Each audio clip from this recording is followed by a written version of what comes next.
We just had on Corey Lewandowski, National Campaign Manager, Donald Trump for President, denying the allegations made by various press people that he has not been a gentleman or whatever they're saying. I don't really want to get into some of this because I don't really have the facts, just what they've said. I know one young lady from Breitbart News, Michelle Fields, said that she was pushed out of the way or grabbed or something. I saw the video, inconclusive. I don't know. I wasn't there. Normally I'm at these type of things. I was not there. I can just tell you what I know about the guy. In my experience with my staff and both myself and my wife, the Fräulein, Corey Lewandowski has been nothing but a perfect gentleman 100% of the time, bar none. And their campaign has been nothing but professional. And as far as getting denied access to the campaign, I mean, they have more requests than they can allow. So they have to pick and choose who they put in.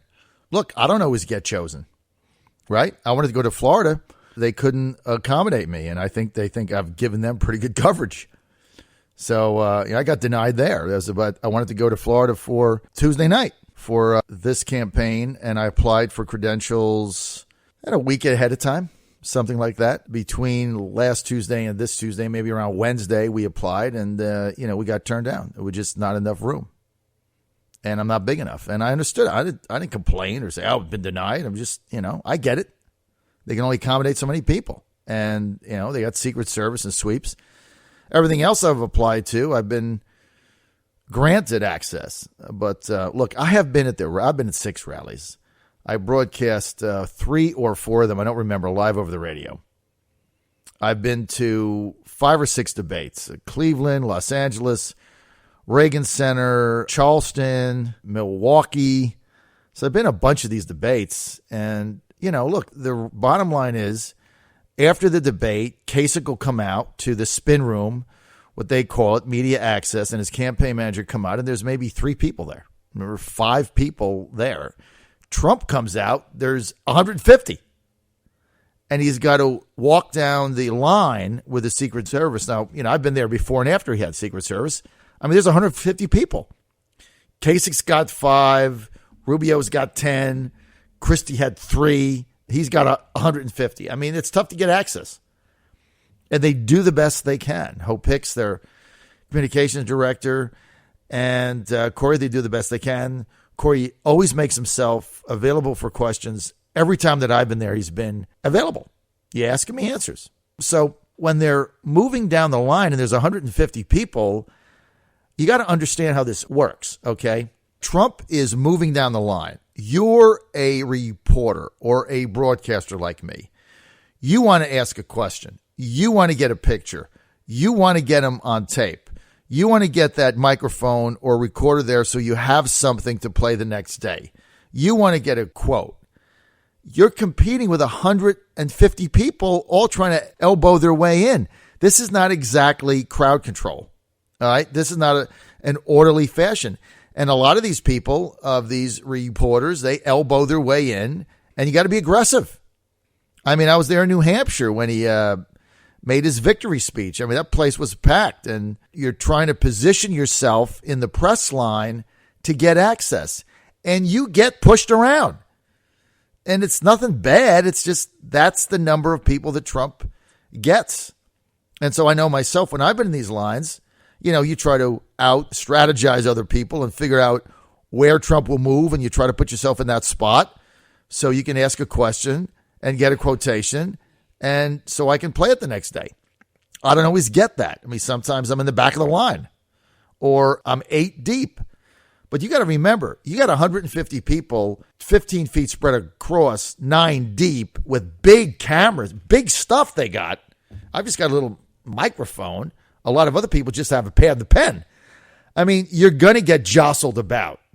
So I've been to many of these with Trump, many. And that's the atmosphere it is. And not one time has their staff to me been anything but totally professional.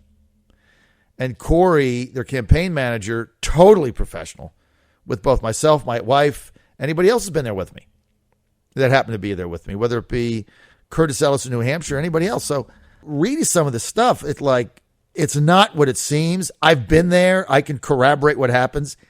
it's not what it seems. They do a great job with a huge amount of people. And some of these reporters are downright rude because they will cut in front of you. They will elbow their way in. They'll push you out of the way. And they're pushing themselves toward the candidate to get access in a very action-packed, volatile situation as Trump is moving down the line. And he's trying to give equal access to as many pockets or groups. It's hard to explain.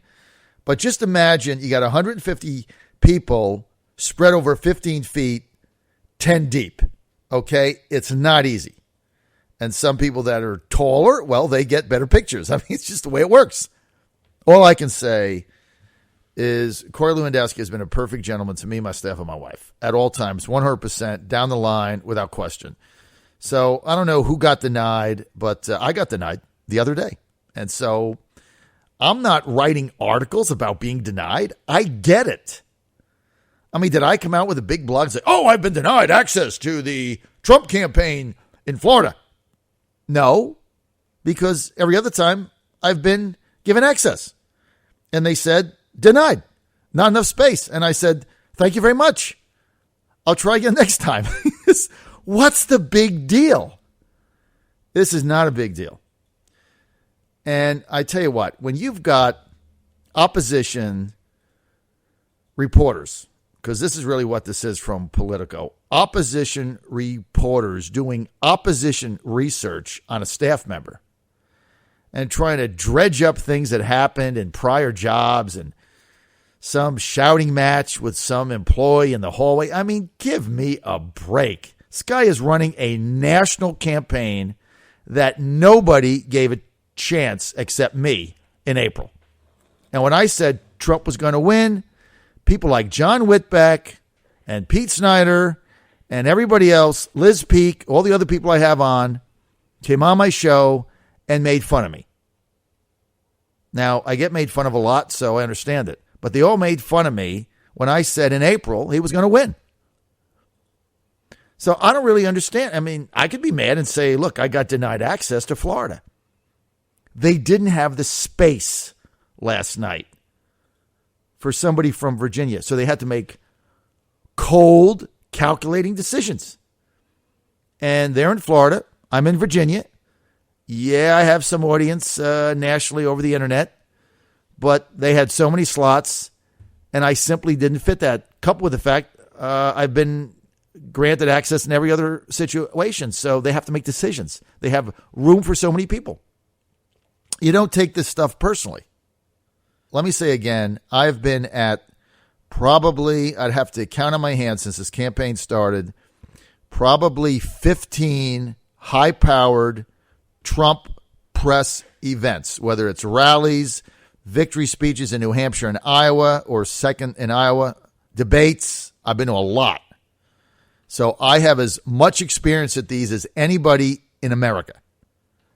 And I've never been witness to anything like they're saying has happened. I was not there with the Breitbart young lady, so I don't know. And I saw the video and I couldn't really tell what went on.